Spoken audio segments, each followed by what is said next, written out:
I lavori pubblici e la qualità del progetto per il rilancio socio-economico del nostro territorio, un'iniziativa che si svolgerà il 5 e 6 aprile. Sì, abbiamo organizzato questo convegno del 5 aprile per parlare di qualità della progettazione attraverso i concorsi di architettura, per rilanciare il nostro territorio, perché riteniamo che attraverso la qualità della progettazione si possa rilanciare il nostro territorio, le nostre infrastrutture, i nostri centri storici. E questo convegno è importantissimo perché ci dà la possibilità di avere illustri ospiti che vengono da tutta parte d'Italia, ma devo ringraziare tantissimo la partecipazione di Sua Eccellenza il Prefetto che verrà a portare i suoi saluti, dell'onorevole Falcone, dell'assessore regionale alle infrastrutture, del direttore regionale delle infrastrutture, così come anche tutta la rete delle professioni tecniche, l'ANGE, la Sicindustria,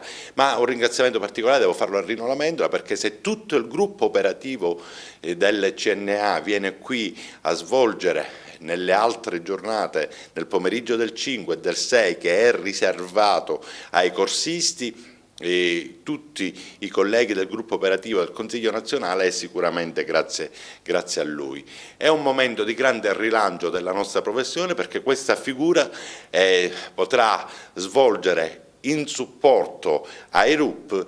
tutto il processo per portare avanti un concorso di progettazione. Questo incide tantissimo sul nostro territorio. Proprio di recente in una riunione al Comune di Agrigento abbiamo detto di affidare progetti all'esterno, perché ci sono tante belle figure professionali, perché ci sono tanti bravissimi architetti, tanti bravissimi progettisti che possono sicuramente dare un supporto per un rilancio socio-economico e culturale di questa provincia. Quella di oggi è una tappa di un percorso che stiamo tracciando a livello nazionale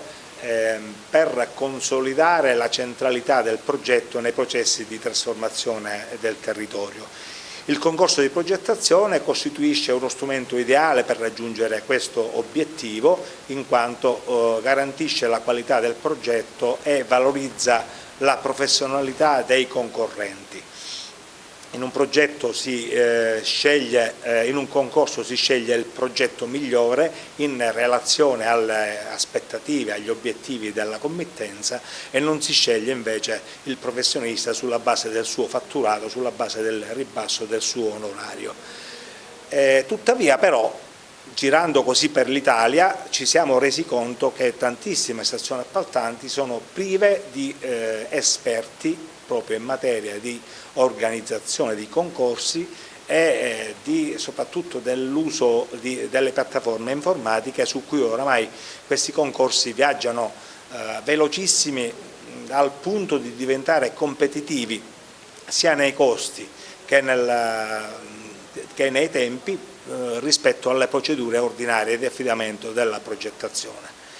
Per colmare questa lacuna che abbiamo trovato diffusa un po' su tutto il territorio nazionale, abbiamo organizzato una serie di corsi che stiamo tenendo su tutto il territorio nazionale per la formazione di una nuova figura professionale, la figura professionale del coordinatore dei concorsi.